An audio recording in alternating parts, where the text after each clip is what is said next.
¿Cómo estás, Miguel, pastor? Buenas noches. ¿Me escuchas Hola, bien? hermano, bendiciones, gusto saludarte. ¿Cómo estás tú? Estoy bastante bien. Deja subir el volumen de mi computadora. Ahora sí. Ahora sí. ¿Me escuchas bien? Sí, sí, sí, sí, perfecto, y te veo bien. Ya, que bueno, tú también te ves más rejuvenecido, te ves bien. Yo le puse ahí el título de lo que vamos a conversar, Romanos capítulo 9. Este Romanos 9, la verdad que es el corazón, yo creo que el corazón del mensaje de la gracia. O sea, no, Ok. para entender gracia hay que entender Romanos capítulo 9. Sí, es bastante el centro del tema en realidad. Romanos 9, la verdad que está hablando de lo que es la elección. Ujú. Entonces empecemos. ¿Tú qué versión estás teniendo en la Biblia? De versión internacional. Ya, aunque no importa, yo tengo aquí la Reina Valera, pero está bien, podemos caminar con ambas partes. Sí, El sí. verso uno, vamos por partes, tú mismo léelo. Digo la verdad en Cristo, no miento, mi conciencia me lo confirma en el Espíritu Santo, me invade una gran tristeza y me embarga un continuo dolor. ¿Hasta ahí o sigo? Yo creo que hasta el 2, continuo dolor en mi Sí. corazón. Sí. Impacta ver estas palabras del apóstol Pablo porque, o sea, primero está diciendo que no está haciendo un juramento, pero está diciendo, Cristo sabe que no miento, mi conciencia y el Espíritu Santo me dan testimonio. Entonces uno se tiene que hacer preguntas, ¿qué es lo que hace que el apóstol Pablo esté tan triste a tal extremo de traer a Cristo, ¿verdad?, a escena y no solamente poner a Cristo, sino que poner al Espíritu Santo y a su conciencia. O sea, lo que va a decir ahora, el reflejo puro de su corazón. Ujú. Sí. Entonces, ¿qué es lo que, de qué viene, qué es lo que nos va a presentar el apóstol Pablo? Bueno, el contexto es claro. Pablo está aterrado de saber, de haber entendido. Yo creo que a Pablo lo que le aterra es haber entendido de que el pueblo de Israel sin Cristo no tiene acceso a la salvación. Que el pueblo de Israel fue un instrumento en las manos de Dios hasta llegar al Mesías, pero si un judío no recibe a Cristo como Señor, como Kyrios, como Salvador, está fuera del pacto. Nota que después empieza a decir que él mismo desearía ser, la nueva versión internacional dice anatema, ¿qué palabra usa? Desearía el mismo ser maldecido, Maldición, que es la entonces, traducción de anatema. claro, entonces uno se tiene que preguntar, ¿qué es lo que lo lleva a él a ponerse en esa situación? Que es la misma palabra que usa, por ejemplo, cuando él dice que si alguien les predica otro evangelio, sea maldecido, sea anatema. Entonces Pablo dice, si alguien les predica otro evangelio, sea maldito, y ahora él se pone en una posición de decir, yo quisiera estar maldecido por Dios, ¿verdad? Porque él quisiera lograr algo. O sea, y aquí empieza la cuestión de hablar de que la tristeza que tiene es simplemente por los que son sus parientes según la carne. Tristeza profunda de saber algo que después nos empieza a comentar, porque empieza a decir que de el pueblo de Israel vino, ¿qué cosa? Son israelitas, la adopción, la gloria, el pacto, la Sí, promulgación de claro, la ley, el claro. culto, las promesas, de quiénes son los patriarcas, de los cuales según la carne vino Cristo, el cual es Dios sobre todas las cosas. Entonces, aquí es donde uno se empieza a preguntar, ¿eh? ¿Será que Dios falló? O sea, esa es una buena pregunta, porque como que el apóstol Pablo en el verso 6 se pone en el contexto del que lo va a leer. ¿Será que Dios falló, pastor? No, no, no, no puede fallar, pues Dios. Dios no se equivoca, Dios es soberano, Dios es omnipresente, omnipotente, Dios no se equivoca. Lo que pasa es que yo creo que sí que Dios tenía claro que Israel iba a caer en esta actitud soberbia de sentirse que son el pueblo escogido y que por la ley pueden llegar a tener una relación con Dios y que absolutamente iban a rechazar al verdadero Mesías. Entonces lo que entristece a Pablo es justamente saber eso, de que la llegada del Mesías a la cruz deja a Israel como pueblo fuera, porque ahora hay un nuevo pueblo, que es la iglesia. Acuérdate Claro, que lo que Dios dice a través de Jeremías, haré un nuevo Israel, haré un nuevo pacto. Entonces, y deja absolutamente, la cruz deja absolutamente fuera a Israel como pueblo, por lo tanto queda fuera de pacto. Sin gracia no hay salvación. Y mientras claro, Israel no acepte la gracia de Cristo como medio de salvación, están fuera. Están claro, absolutamente fuera. claro, exactamente. Por eso el llamado, eso me recuerda un poquito en Hechos 28, cuando Pablo está en su primer encarcelamiento, y Pablo dice que trataba de convencer a los judíos y trataba de persuadirlos de que Jesús era el Mesías por los profetas y por la escritura. O sea, ahí vemos que realmente este Romanos 9, los primeros versos reflejan el anhelo que él quería, pero sin embargo, como que él mismo se responde, porque el verso 6 dice, no que la palabra de Dios haya fallado, porque no todos los que descienden de Israel son israelitas, ni por ser descendiente de Abraham son todos hijos. Sí. Y este verso dice mucho. Sí, claro, acuérdate que en Gálatas cuando le escribe a los Gálatas toca el asunto de Abraham y explica claramente que todos los que tengan la fe del padre Abraham son hijos de Abraham y son pueblo de Dios. No todos los que guarden la ley, sino todos los que tengan la fe de Abraham. Entonces, Abraham es el primer hombre de fe, pero también era el primer gentil llamado por Dios. Claro, sí, claro, el primer pagano. Y ese asunto de Romanos 4 es interesante porque como que viene hablando los primeros capítulos, bueno, habla del hombre inexcusable, el capítulo 1, el capítulo 2 nuevamente, bueno, habla de los judíos, ¿verdad? Que también conocieron al Señor, pero después como que en el capítulo 3 empieza a decir lo que la ley dice, pero en el 4 como que te empieza a decir, bueno, pero es una paradoja porque en el fondo te lo presenta que si ni siquiera Abraham fue circuncidado, siendo parte de la ley, sino que recibió la circuncisión como señal, o sea, Dios justificó al impío. Sí, sí, y usa la palabra impío, y se refiere a Abraham. El que justifica. Entonces, nuevamente aquí, volviendo a Romanos 9, capítulo 9, verso 6, dice, no que la palabra de Dios haya fallado, porque no todos los que descienden de Israel son israelitas, ni por ser descendiente de Abraham son todos hijos. Y eso un poquito, de repente llama la atención, cuánta gente se quiere acercar al pueblo de Israel, pensando que al acercarse al pueblo de Israel, entonces están más cerca de Dios. Sí, y eso a mí tú sabes que me produce una sensación de molestia. Yo no sé, no quiero, por supuesto, mi vida como cristiano no llega ni a los zapatos de Pablo, pero me da tanto celo como le daba a él cuando veía estas actitudes. Cuando veo hermanos cristianos, latinos, hispanos, cristianos, tratando de judaizarse o tratando de judaizar a otros, porque mientras más judío y mientras más hebreo parezcan, más cerca de Dios están, lo que es absolutamente contrario a lo que la palabra dice. Claro, bueno, Juan 14:6, yo soy el camino y la verdad y la vida, y nadie viene al Padre si no es por mí. O sea, Cristo es la única forma, no es ni siquiera una cultura judía. Nosotros somos acercados al Padre simplemente a través de Jesucristo, el Señor.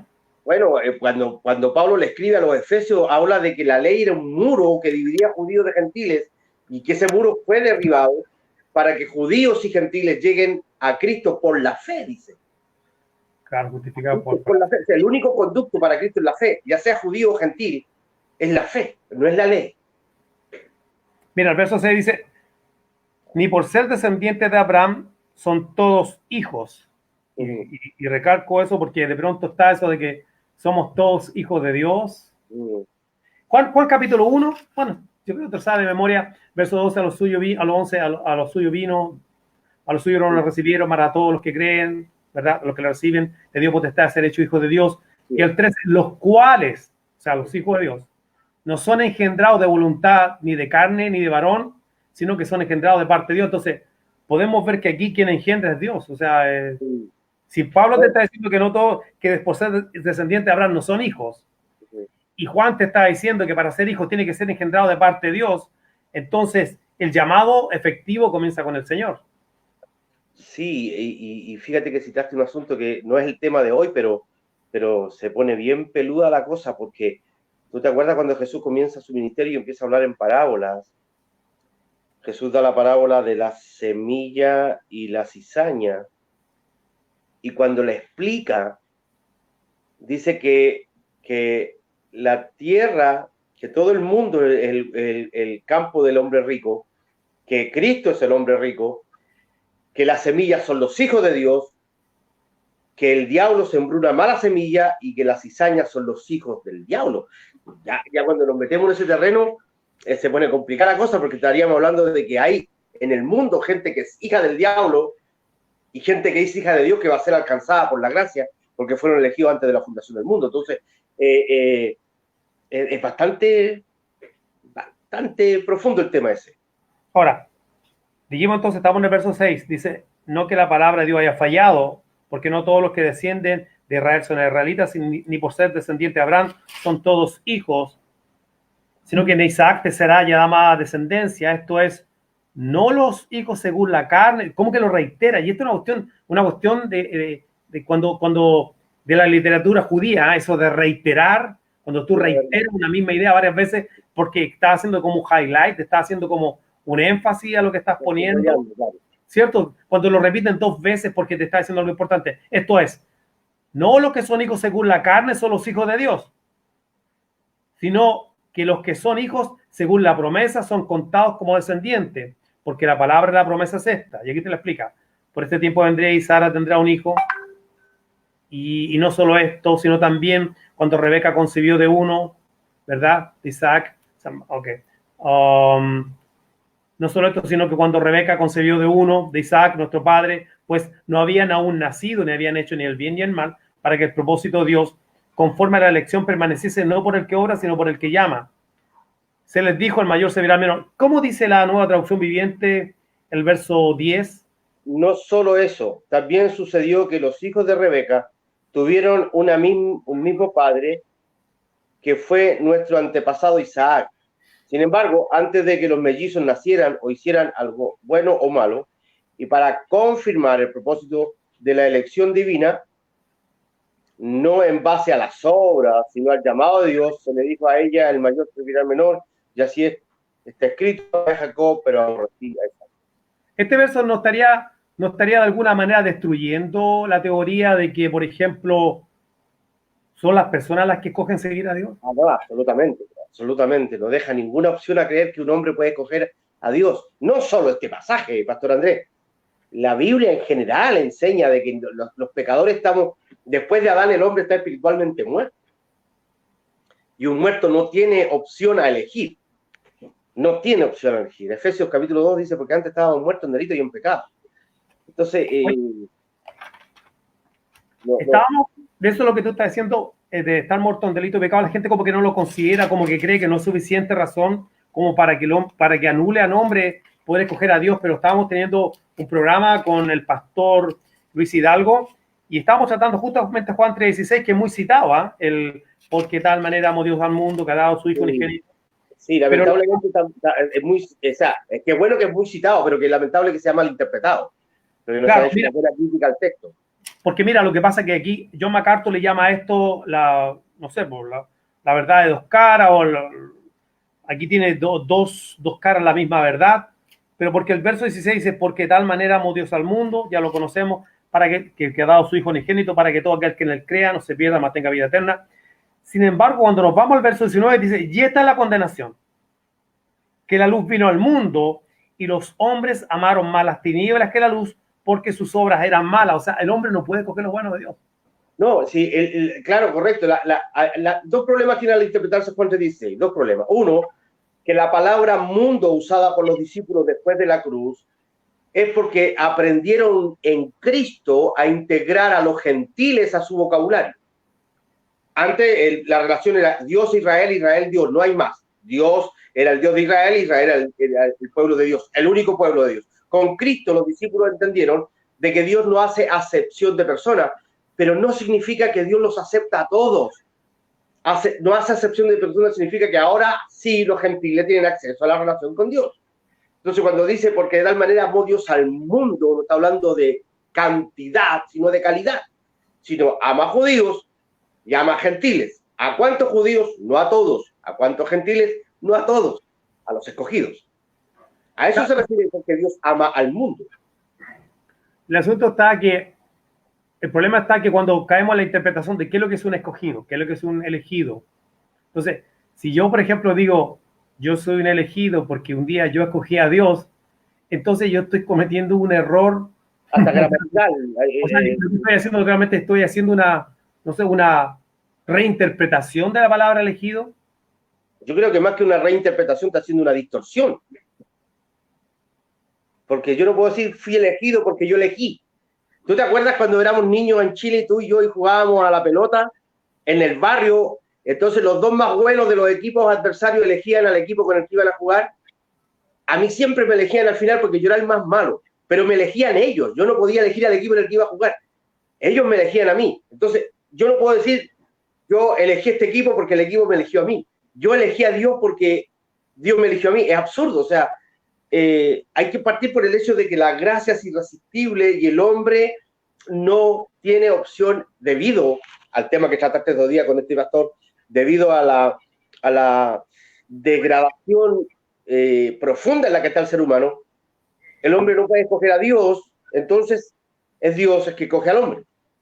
Ahora, una cosa interesante, por ejemplo, si uno habla con todo, y yo sé que mucha gente se enoja, y tú conoces mi testimonio, de que yo hace unos 18 años atrás, 20 quizás, tuve un tiempito enseñando lo que era soberanía y elección, y después, bajo mi propia, asumo la responsabilidad o la irresponsabilidad de que me deslicé, y no culpa a nadie, sino que simplemente por razones que uno de pronto se envuelve y la iglesia te crece y te empieza a llegar un tipo de hermano en la congregación. Se armó una congregación carismática y ahí estuve navegando o estuve divagando o vagando en el desierto por unos 18 años por lo menos. Pero yo ahora me pongo a pensar y me pongo de parte de la gente que escucha este mensaje y que les choca. El sector arminiano de la iglesia, porque son arminianos, son la iglesia, ¿o no? Sí, son mis hermanos. Y nos vamos a ver allá arriba cuando nos encontremos. Y exactamente, y no podemos negar. Creer una cosa a la otra no te hace más o menos salvo. No podemos desconocer, por ejemplo, la obra de John Wesley.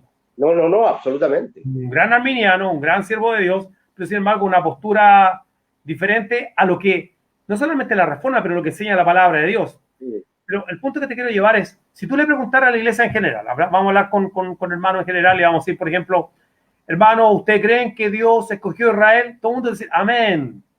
¿Ustedes creen que Dios escogió a Moisés? Amén. ¿Usted cree que Dios escogió a Abraham? Sí. ¿Usted cree que de todas las tierras Dios hizo una elección? Sí. Entonces ahora uno dice, ¿usted cree que usted es parte de la iglesia porque usted es escogido? No. Son capaces de aceptar que Dios escoge, pero no son capaces de aceptar que ellos son elegidos en Cristo. Claro, a ver, se dan un par de cosas al respecto de eso. La primera es de que el preconocimiento o la preinformación, todos los seres humanos que llegamos al cristianismo, todos los seres humanos que llegamos a la iglesia evangélica, llegamos con un preconocimiento, una precomprensión del evangelio, de Dios, del infierno, de muchas cosas que tienen que ver con Dios. Equivocadas o no, llegamos con algo. Entonces, ese preconocimiento se convierte en prejuicio con el tiempo. O sea, cuando se convierte en un dogma de fe, se convierte en prejuicio. Entonces, cuando tú le dices, no, tú no elegiste a Dios, Dios te eligió a ti, el prejuicio hace inmediatamente que rechaces esa posición. Inclusive a mí me acusan hasta de satánico, que soy el 666, el 555, porque tengo esta postura, ¿ves? Pero es eso, yo lo viví, tú lo viviste. Cuando yo empecé a entender esto, yo luchaba conmigo, yo no luchaba con nadie más. Yo luchaba conmigo y yo decía, pero no puede ser que si yo llegué a los 7 años a la iglesia pentecostal en Chile y toda la vida, estoy predicando desde los 12 años de edad, ¿cómo iba a estar tantos años equivocado? Sí, pues sí estaba. Sinceramente equivocado, no era una educación intencional. Y un grado de humildad es parar frente a esto y decir, espérate, lo voy a revisar bien porque a lo mejor sí estaba equivocado.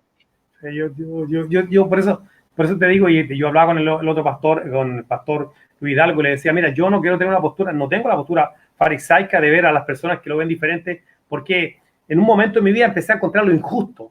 Y bueno, de hecho, Romanos 9 dice eso mismo. Sí. Pablo se adelanta pensando que alguien pueda pensar que Dios pueda escoger antes de la fundación del mundo, antes que nazca. Y cuando Pablo usa el ejemplo de, por ejemplo, de Saúl y Jacob, ya con eso queda descartada la posibilidad de que Dios vio que eran buenos. Sí. Porque ninguno el problema, yo creo que el problema que ha tenido el mensaje evangélico en general es que hemos enfatizado el área de la bondad de Dios, la misericordia de Dios y el amor de Dios, opacando y disminuyendo su soberanía, su justicia, su santidad.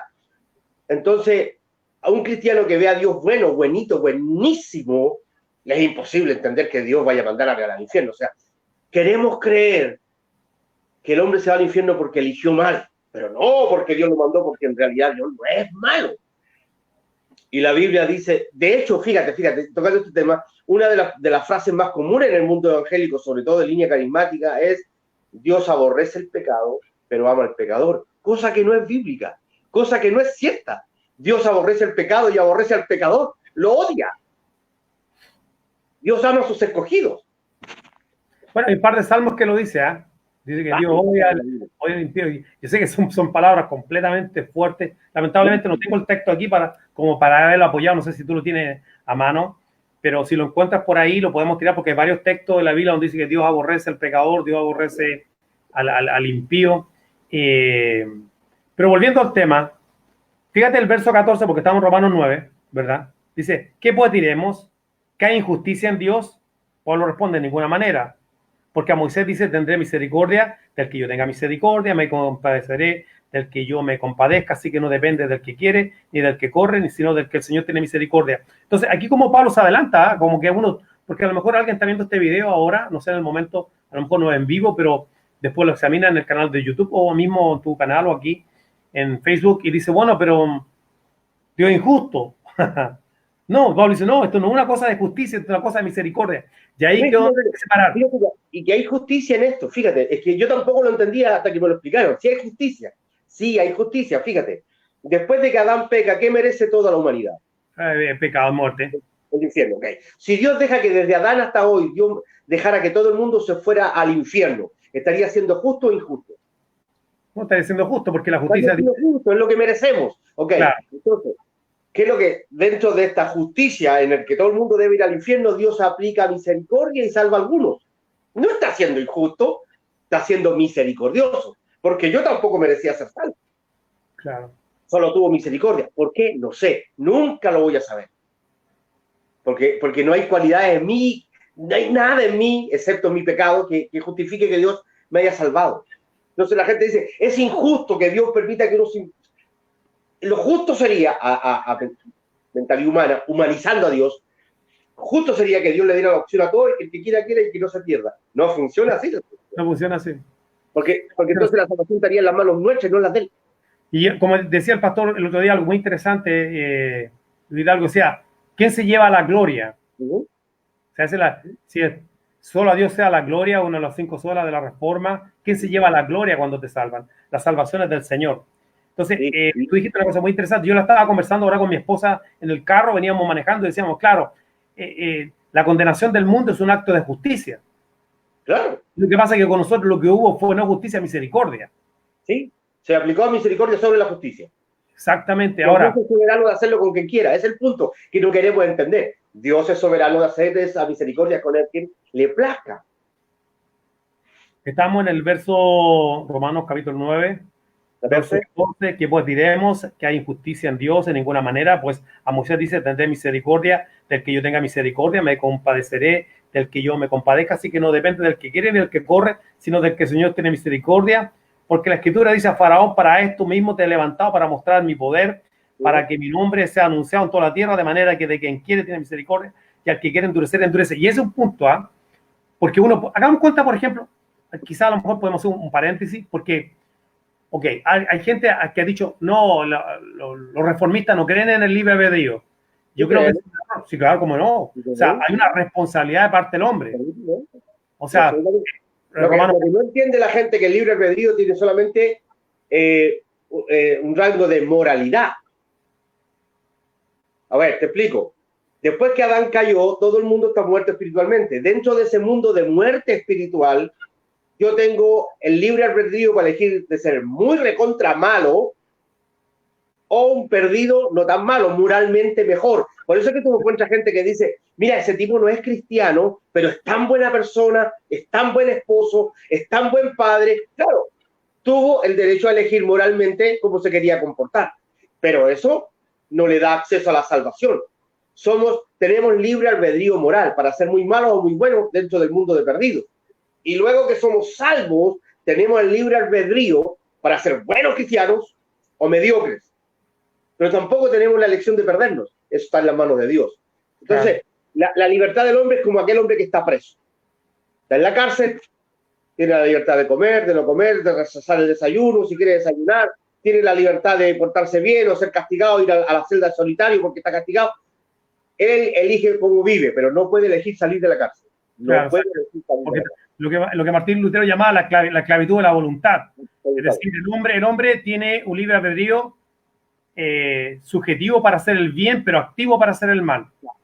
Por eso, porque desde el punto de vista moral yo puedo calificar a alguien como buena persona, pero desde el punto de vista moral, o sea, y la moral es la práctica de las costumbres de los pueblos. O sea, dentro de la sociedad en la que yo vivo, occidental, yo miro a mis vecinos y digo, ese es un buen vecino, un buen padre, pero eso, por eso que la salvación no es por obra, o sea, ser buen esposo y ser buen padre no te salva.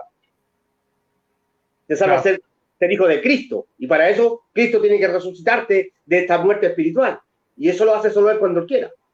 Quizá la mejor manera de entender entonces el libre albedrío, pastor, sería diciendo que el libre albedrío no es más que la responsabilidad que tenemos ante Dios. Somos responsables por nuestros hechos. De hecho, Romanos 1 dice que el hombre es inexcusable, no tiene excusa. Romanos 2 también dice que no tiene excusa, porque Dios ha revelado lo que se llama la revelación natural a través de la naturaleza, lo creado, da testimonio de Dios, por lo cual no tenemos excusa. La revelación natural, los árboles, las montañas, son suficientes para testificar la existencia de Dios, pero no son suficientes para salvar, pero sí suficientes para condenar. Por eso somos responsables. O sea, en el fondo Dios se revela al hombre para que el hombre no tenga ninguna excusa para reclamar por qué está siendo condenado. Exacto. Entonces, pero volviendo al libre albedrío, pero el libre albedrío no es suficiente como para que el hombre pueda escogerlo. Bueno, de hecho, voy a volver el mismo a Juan, capítulo 3, porque sé que se han agregado un par de personas más. Entonces sería bien bueno tomarlo porque de pronto tomamos... voy a tomar dos ejemplos. Juan capítulo 1. Juan capítulo 1, el verso bien conocido que es el verso 11 al 12, al 11. A los suyos vino, mas los suyos no lo recibieron, mas a todos los que le recibieron, a los que creen en su nombre, le dio potestad de ser hecho hijo de Dios. Entonces, si solamente aislamos el 12, decimos, bueno, mira, ahí dice, para todos. Entonces, todo el mundo puede ser un hijo de Dios. Pero el contexto, si avanzamos un verso más, nos pone la otra cara de la moneda. O sea, como dice John MacArthur, bueno, todo aquel que quiera venga, dice Apocalipsis, pero después dice, no depende del que quiere ni que corre. Entonces, el verso 13 te lo aclara, dice, los cuales no son engendrados los hijos de Dios, ni de voluntad de carne, ni de voluntad de varón, sino de Dios. Entonces, si no son los hijos de Dios, o sea, todo el que cree, pero para creer tiene que ser engendrado por Dios. Claro. Claro. Y ejemplo doméstico, ¿quién vino al mundo queriendo ser engendrado? O sea, ¿quién en el plano natural dijo, quiero ser un bebé? Claro. Eso no fue una elección tuya. Claro. Efesios 1:3. Sí, a mí me causa una sensación muy especial cuando se dice, porque yo fui evangelista muchos años en mi país y lo usaba como estandarte de combate.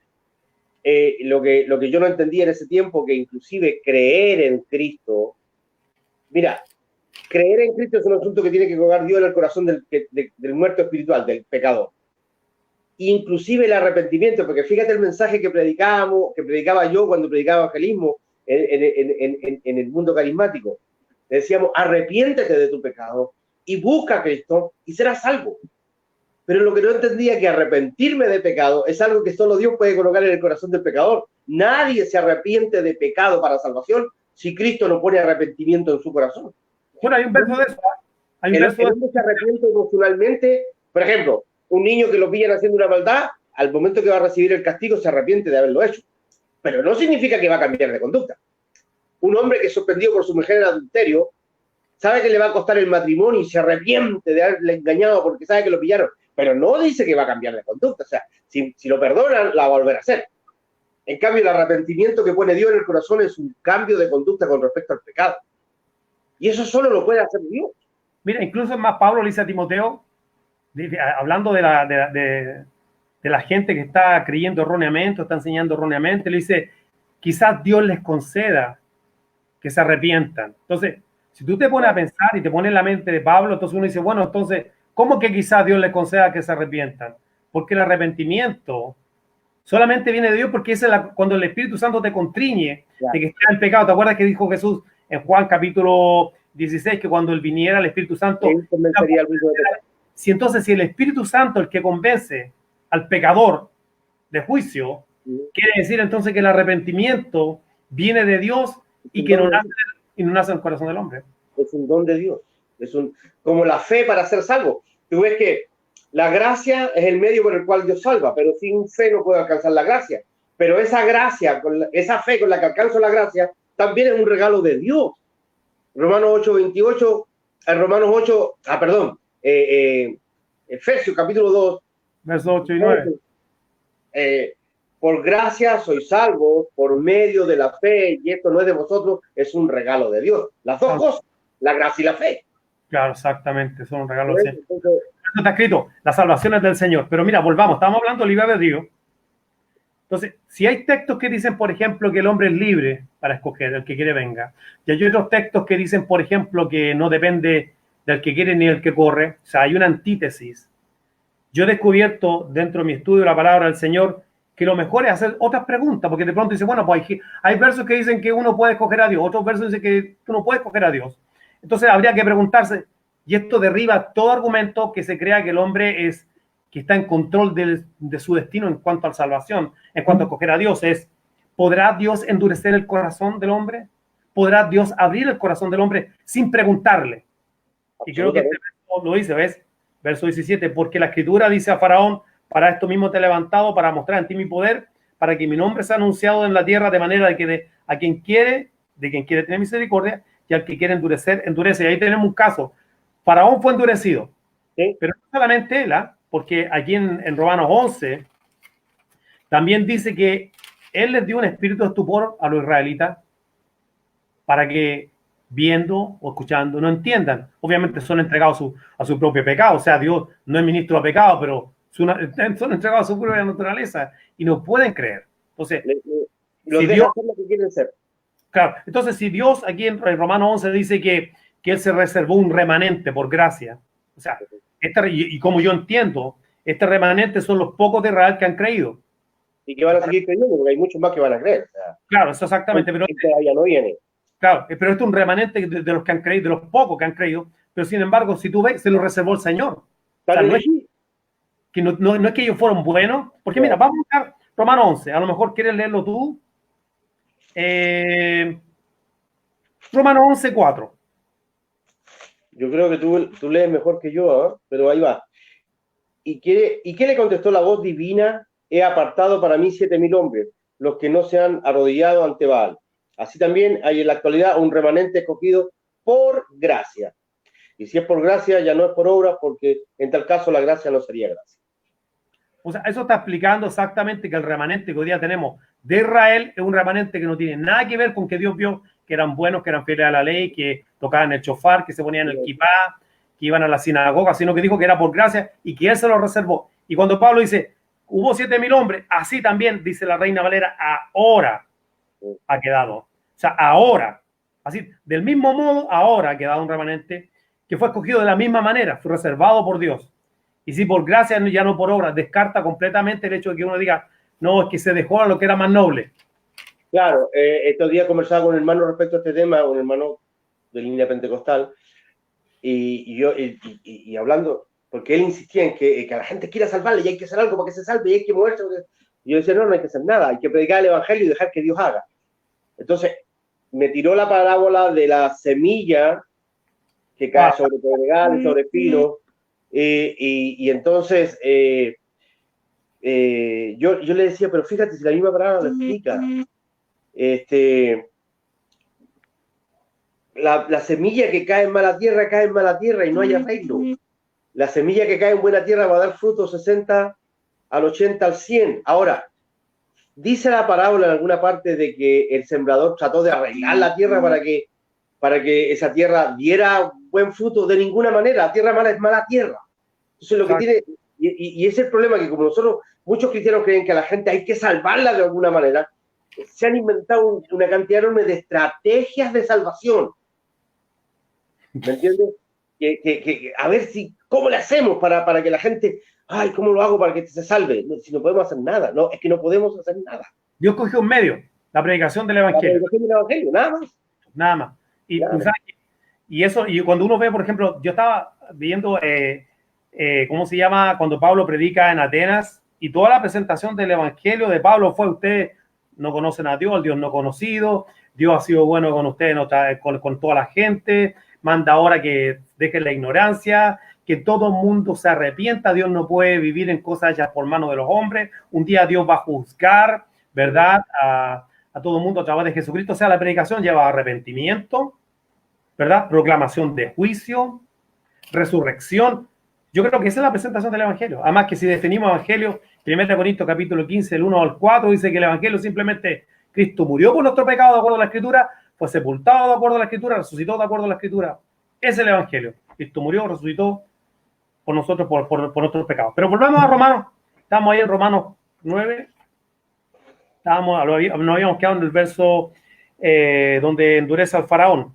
16. Alguien podría pensar, bueno, es que eso fue algo del antiguo pacto, pero yo creo que Romanos 11 aclara de que no solamente algo que sucedió en el antiguo pacto, pero actualmente nosotros ahora estamos en el nuevo pacto y es evidencia de que Dios endureció, ¿verdad? Los corazones de ellos fueron endurecidos. Por eso a Pablo en Hechos 28, cuando nadie quiere escuchar el mensaje, con razón profetizó ese día, este pueblo duro de servir, escuchando no van a entender, que realmente tiene que ver con Isaías capítulo 6, donde dice, habla de tal manera que predica que no entienda. Y uno dice, ¿cómo el mensaje que le está dando Isaías ve a este pueblo de tal manera y habla de tal manera que no entiendan y que se arrepientan y yo los sane? Entonces, esa es soberanía. Le está negando la posibilidad. Esa es la soberanía de Dios. El mismo texto citado cuando los discípulos le dicen a Jesús, ¿por qué le hablas a la gente en parábola? Porque no quiero que entienda. Claro, exactamente. Así de simple. No quiero que... Esto es para ustedes, le fue revelado a ustedes. Dice, a ellos no. Es categórico, a ellos no. Si nosotros tuviéramos que sacar una conclusión, ¿qué efecto produce este mensaje en nosotros? Por ejemplo, pudiéramos decir, bueno, ¿y para qué? ¿De qué me sirve saber que soy un elegido? Yo pienso que este es el mensaje que te da mayor humildad.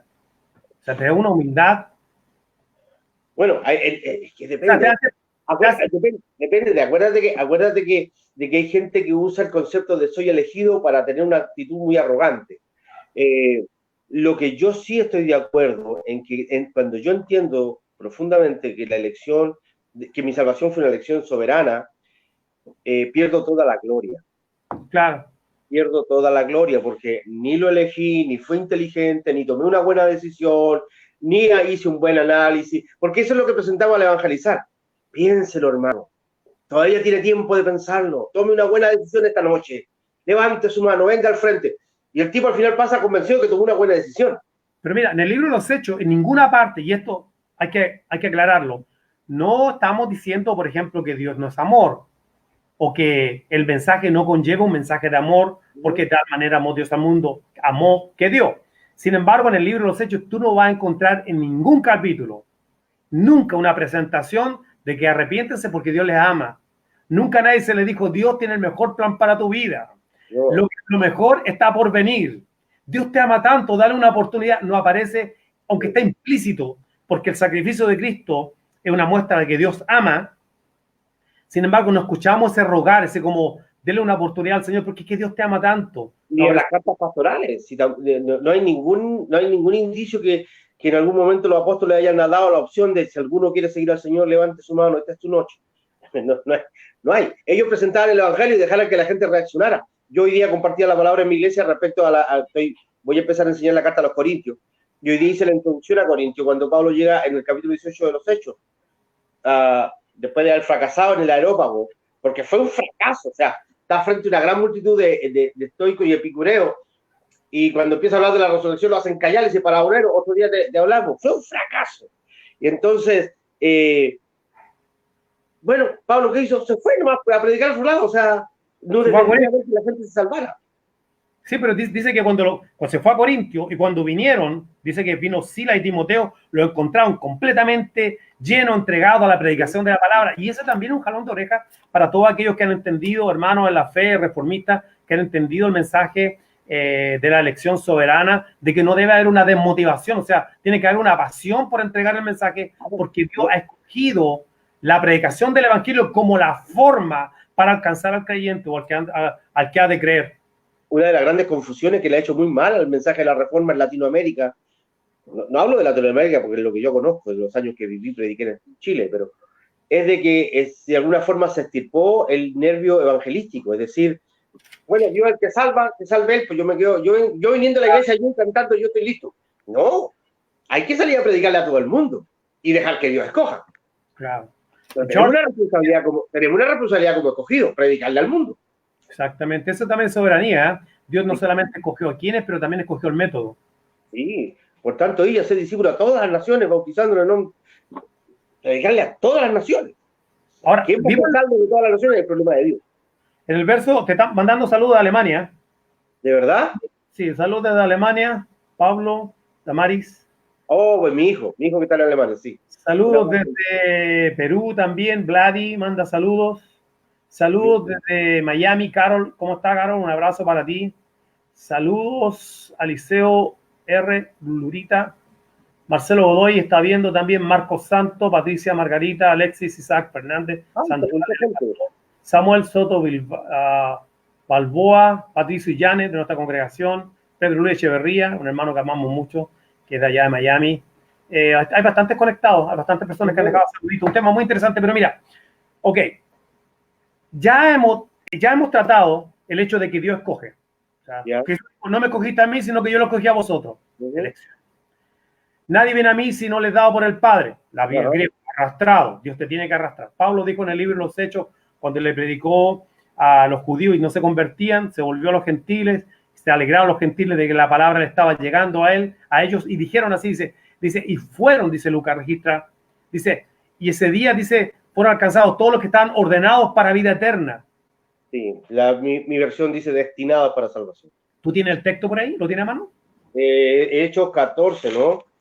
Hechos 14, me parece. Está antes del Concilio de Jerusalén. Sería interesante poner ese texto, ¿eh? Si no lo puedes buscar en tu teléfono.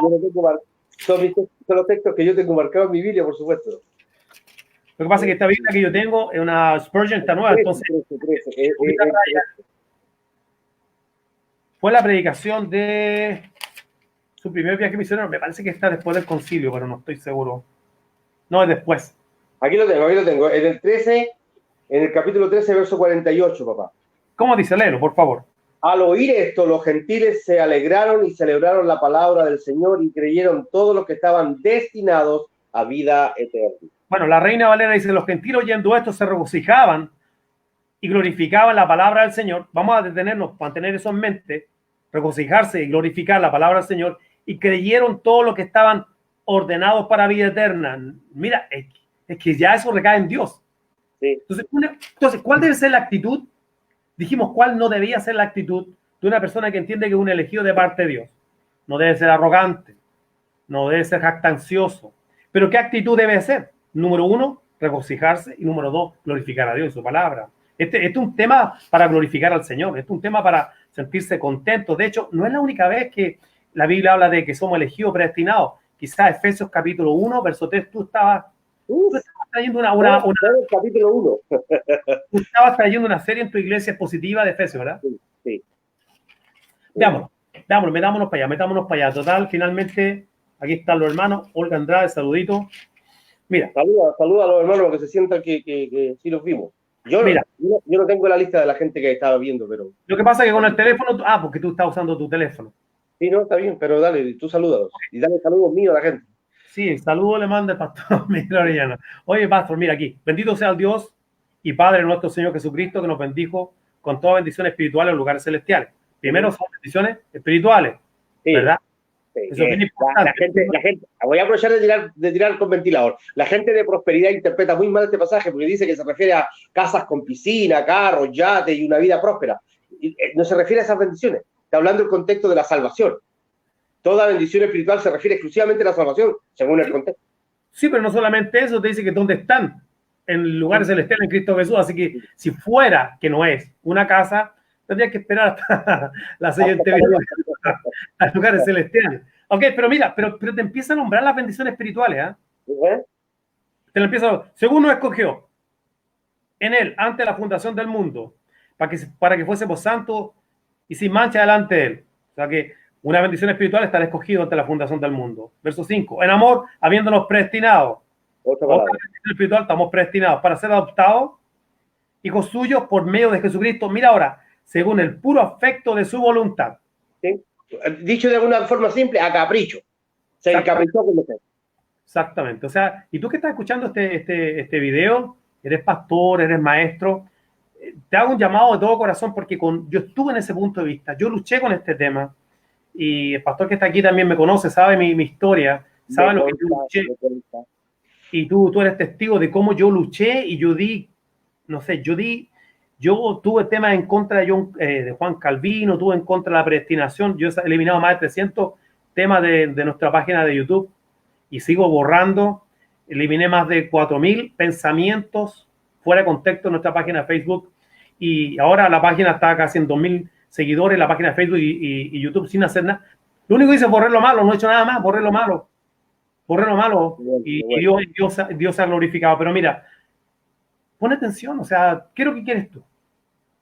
La alabanza a la gloria de Dios, que Dios sea glorificado, o sostener algo que es insostenible, o sea, citar fuera de contexto para tratar de probar, imponerle al texto una idea, querer forzar y torcer. Dice la Biblia que los que tuercen, lo tuercen para su propia perdición, así que está a tiempo de retroceder, y en nuestra oración que Dios te pueda conceder el don del arrepentimiento para que sea un ejemplo a los demás y pueda a través de la palabra de Dios demostrar que estás realmente arrepentido. Según Timoteo 2:15 dice que tienes que presentarte con diligencia, procurar con diligencia presentarte ante Dios como un obrero aprobado, que no tiene de qué avergonzarse, que traza bien la palabra de verdad.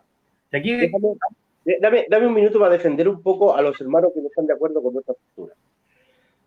Déjame defenderlos un poco, a mis hermanos que no están de acuerdo con nuestra postura teológica.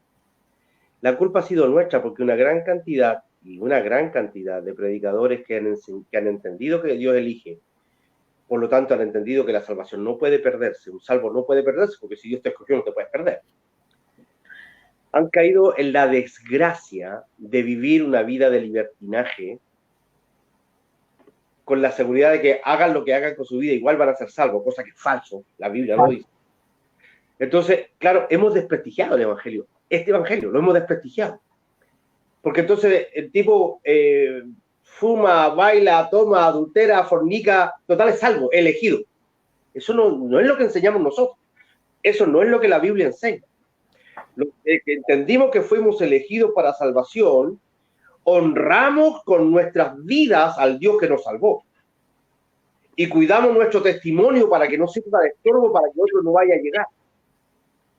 Tenemos mucho cuidado en cómo vivimos. Pablo le dice a los efesios constantemente, fíjense en cómo viven, cuidado cómo viven, atiendan a cómo viven. O sea, nuestra forma de vida es fundamental. Ahora, alguien me dice, si Dios me eligió para salvación, ¿cómo yo sé que soy salvo? Porque no hay ningún documento notarial que lo certifique. Y yo le digo, la mejor respuesta para tu pregunta es tu vida, tu espíritu, ¿te acerca a Dios? ¿Quieres parecerte a Dios? ¿Quieres conocer su palabra? ¿Deseas congregarte? ¿Tienes ganas de aprender cada día más? Eres un salvo. Porque el Espíritu de Dios en nosotros, ese sello que se puso hasta la redención, nos va a impulsar a acercarnos a Cristo y a parecernos a Cristo. Entonces, si alguien confiesa que es salvo, pero no le duele pecar, no le importa pecar, no le da vergüenza pecar, aunque diga que es salvo, no lo es. Claro. De todas maneras, también hay algo muy importante, ¿eh? Y es que cuando un creyente, me lo preguntaba ayer, una persona me preguntaba, antes ella me preguntaba de Perú, ¿y qué pasa con los líderes que insisten en pecar? ¿O qué pasa con el pastor que peca, que hace lo malo, que justamente lo mismo, que está haciendo cosas indebidas, se está emborrachando? De todas maneras, para eso existe algo que se llama disciplina. Claro. Porque Hebreos 12 dice que el padre al que ama disciplina y azota al que recibe por hijo. Nota otra cosa más, Hebreos 12 te dice que el que te recibe es Dios. Sí. Porque nosotros enseñamos... El texto en hebreo dice al que toma por hijo, ni siquiera da la opción de que al que vino a ser hijo. Al que él tomó por hijo, lo disciplina. Entonces, Dios es el que te toma por hijo. Y dentro de la disciplina está la exhortación, ¿verdad? Y que puede llegar incluso al azote. Y uno dice, ¿qué es lo que es el azote? ¿Pudiera Dios pensar que lo mejor que puede pasar contigo en un acto de amor es que no te sigas destruyendo si estás persistiendo en pecar y que estás destruyéndote a ti, a tu familia, a la iglesia? Y sería mejor traerte a casa. ¿Dios lo puede hacer? Claro que lo puede hacer, y de hecho, por ejemplo, tenemos el caso de 1 Corintios capítulo 3, el muchacho que estaba en fornicación, el cual fue entregado a Satanás para Primera Corintios 5. Sí, tienes toda la razón. Gracias por corregirme, pastor. Ahí se me. 1 Corintios 5, y no te dice, para destrucción de la carne, a fin de que el espíritu sea salvo en el día del juicio, lo cual nos deja ver claramente que la salvación no era una cuestión que estaba en juego, sino más bien estaba siendo disciplinado, porque lo que estaba haciendo era dar más testimonio para la iglesia, destruyendo su propia vida, estaba siendo entregado a la obra de la carne. Entonces, ¿pudiera Dios hacer eso en la gracia? Obviamente que sí. Claro. De hecho, cuando Pablo le escribe a los Corintios, en el capítulo 3, explica que dos personas cristianas, dos salvos que ponen su fundamento en Cristo, porque Cristo es el fundamento del salvo.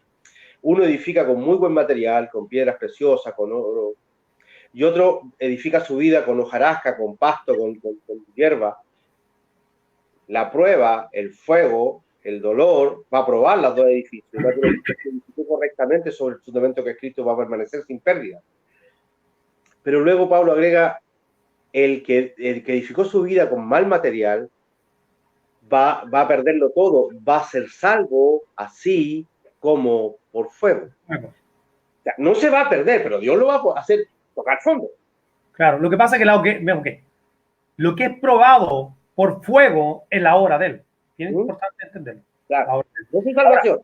sí, exactamente. Ahora, no su salvación, eso es bien importante entenderlo. Entonces, llegamos aquí a Efesios solamente para ver que Dios escoge de acuerdo al según afecto de su voluntad, para la alabanza de su gloria, de su gracia, el cual nos hizo acepto en el amado. Y ahí empieza así que tenemos redención. O sea, todas las bendiciones espirituales de Efesios capítulo 1, Efesios hay que dividirlo en capítulo 1, 2 y 3, lo que Cristo hizo por nosotros, 3, 4, 5 y 6, nuestra respuesta a esta salvación, vestirnos del nuevo hombre. Y ahí tiene consejos importantes sobre el matrimonio, sobre los hijos, sobre los siervos y finalmente sobre nuestra postura en cuanto al diablo. Pero volviendo a Romanos 9, ya dijimos entonces que Dios predestina. Habíamos hablado de la connotación, a lo mejor que suena un poquito negativa a nosotros, verso 18, de manera de que a quien quiere tener misericordia, de quien quiere endurecer, endurece. Pero me dirás, ¿por qué? No, ¿por qué pues inculpa? Porque ¿quién ha resistido su voluntad? Quiero detenerme.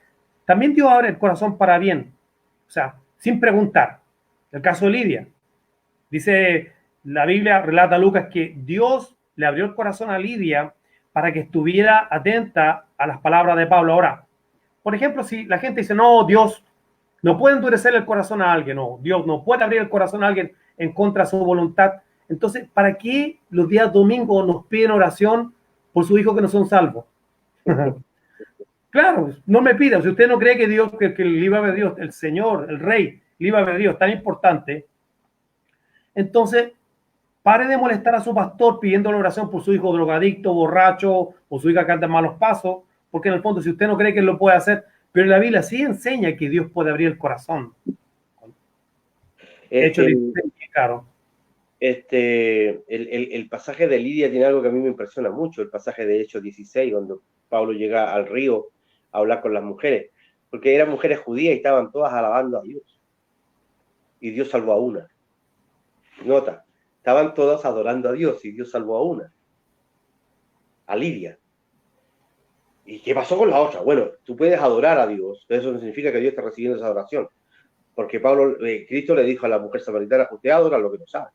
Ustedes adoran lo que no saben. O sea, un dato importante, le abrió el corazón solamente a ella, no dice, y le abrió el corazón a todas las mujeres que estaban orando, porque eran piadosas.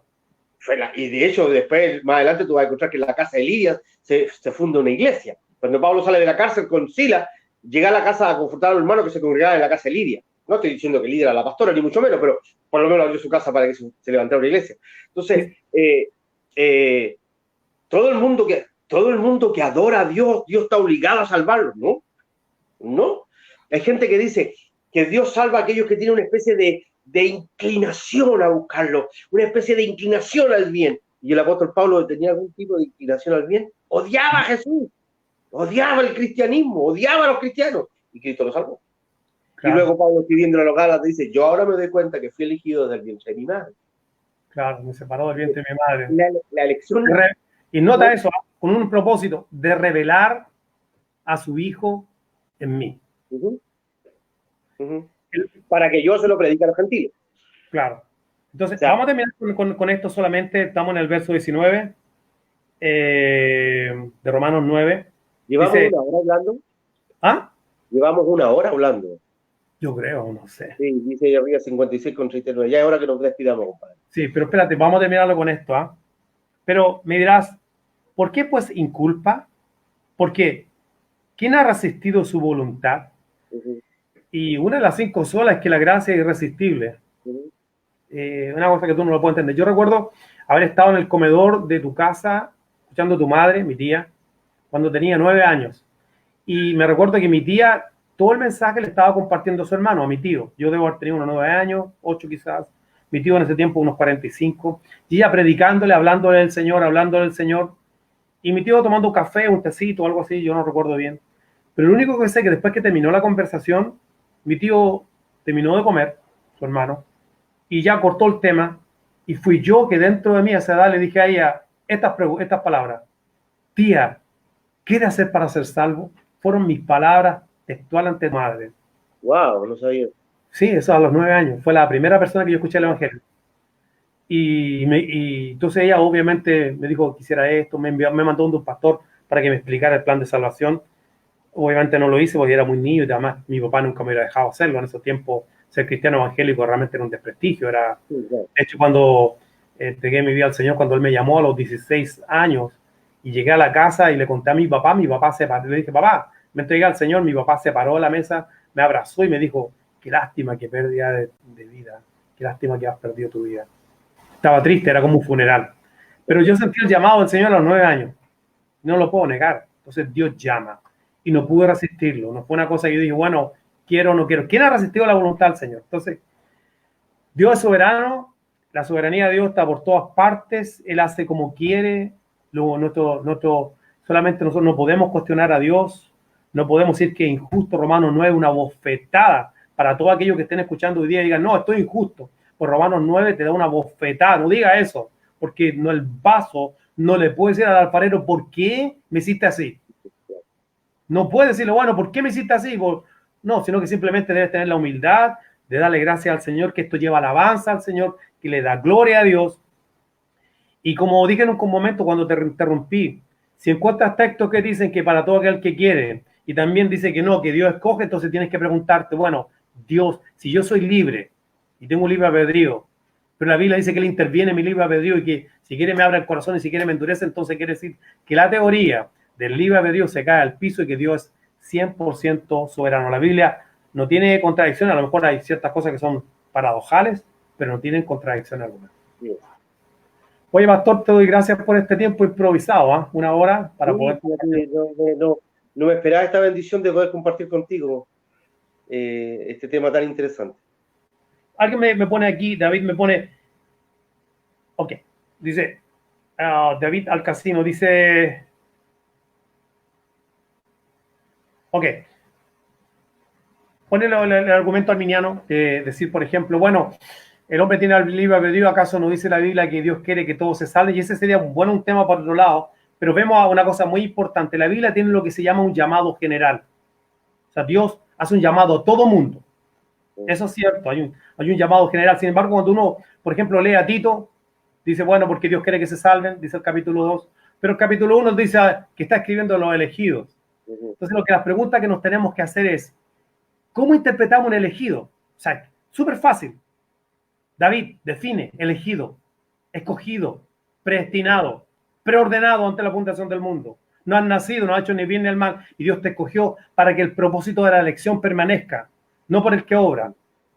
Quizás debería, después que terminemos la transmisión, revisar un poquito lo que hemos hablado. ¿Cómo interpretas, por ejemplo, Hechos 13? Y se salvaron todos los que estaban ordenados para vida eterna. ¿Ordenados por quién? Por Dios. Hebreos 12, a quien recibe como hijo. O el Evangelio de Juan, donde Jesús dice, ninguno puede venir a mí si el Padre no lo trae. Exactamente. Entonces, el hombre tiene un libre albedrío, claro que lo tiene, pero activado siempre para hacer lo malo, nunca para escoger a Dios. Por eso el hombre es responsable. Nosotros no estamos hablando que el hombre no tiene una responsabilidad, un libre albedrío. Sí, por cierto, lo tiene. Mira, quizás antes de irnos, un buen ejemplo que da Suguel Michelén, dice que el libre albedrío es como cuando pone un buitre y una paloma. Al buitre le pone semilla, al piste, y a la paloma, al buitre, no, pone adelante tuyo el buitre, la paloma, y pones al piste o semilla y pones carroña. Entonces, la paloma libremente va a coger la semilla y el buitre libremente va a coger la carroña. Para que el buitre pudiera escoger la semilla, había que palomizar la naturaleza del buitre y cambiarle la naturaleza. Lo puede hacer el Señor. Entonces, es cierto, hay textos que hablan de que para todo el mundo, por ejemplo, ya citamos Juan 16, pero el verso 19 dice, sí, pero la luz vino al mundo, los hombres prefirieron más las tinieblas. El hombre siempre va a tender a lo malo. Así que lo más importante es entender que el juicio de Dios es justo. No hacer un juicio injusto. El juicio del Señor es justo. Una hora no da para poder responder todas las preguntas, pero sí, sin embargo, creo les dejo esa inquietud. Redefinan o interpreten. Súper fácil. ¿Qué es lo que un elegido? ¿Qué es lo que un escogido? ¿Qué es lo que un predestinado de acuerdo al que hace las cosas, de acuerdo a su voluntad? No depende del que quiere, del que corre. Bueno, hay tantos versos que podemos decir. Pastor Miguel, ¿dónde estás tú actualmente? En la ciudad de Johnson City, Kansas, en Estados Unidos. ¿Cómo está el clima? Bastante frío, bastante frío. Aquí estamos en verano, pero hoy día estuvo fresco, ayer también estuvo fresco, y ayer salimos fuera de Santiago y hacía frío, para allá para la costa estaba bien heladito. Sí. Te agradezco este tiempo con nosotros. ¿Qué tal si nosotros podamos hacer una oración sin necesidad de cerrar los ojos? Pero vamos a orar por todos aquellos pastores y hermanos que han tenido el tiempo, la oportunidad, la bondad de poder escuchar. La idea no es polemizar tampoco, porque somos arminianos, calvinistas, somos cuerpo de Cristo. Sí. Y han habido grandes hombres de Dios, en ambas, reformados como no reformados, que han sido una contribución para el cuerpo de Cristo, como también había un grupo pequeño de ambos lados que también han hecho cosas que han dejado mucho que desear, pero la verdad que siempre vamos a creer que son más, ¿verdad? Muchos más los que están haciendo las cosas bien. Simplemente nuestra oración es simple y sencilla. Ríndete a todo el consejo de la Escritura. No tengas miedo de entregarte a la Escritura del Señor. No tengas miedo a que si está ahí, o sea, no tuerzas. No saque un verso aparte solamente por querer demostrar que Dios es bueno, pero hay un atributo, por sobre todos los atributos de Dios, que es el único repetido 3 veces. Dios es santo, santo, santo. Y en nuestra oración, de todo corazón, que los ojos de ustedes sean alumbrados con todo el consejo de la palabra del Señor. Y que lo que pase, tienes que preguntarte, si Dios me escogió, ¿quién se lleva la gloria? Si yo escojo a Dios, ¿quién se lleva la gloria? Si Él me salvó, ¿quién se lleva la gloria? Si Él me guarda hasta el final, ¿quién se lleva la gloria? Si Él produce en mí el querer como el hacer por su buena voluntad, Él se lleva la gloria. Pablo dijo en Filipenses 2 que no solamente a los creyentes se nos ha concedido el creer, sino también el sufrir por Cristo. Así que por Cristo se sufre y Él se lleva la gloria. Pablo dijo en Filipenses 1 que aunque sea fuera por muerte o por vida, que Dios sea magnificado. Ese es todo el consejo de la palabra del Señor. Tienes que someterte a todo el consejo. Si tú tuerces, dice el apóstol Pedro, tú te estás torciendo la palabra del Señor para tu propia perdición. Pero es nuestra oración que todos sean alumbrados. Pastor Miguel, gracias por este tiempo. Pues espero que podamos hacer otro programa. Estoy a la orden, tú me avisas. Un abrazo por allá a la familia de Alemania, te mandaron muchos cariños. Muchas gracias. Nos saludamos desde aquí de Chile. Nos vemos pronto con la ayuda del Señor. Bendiciones, un abrazo, saludos a la familia. Amén.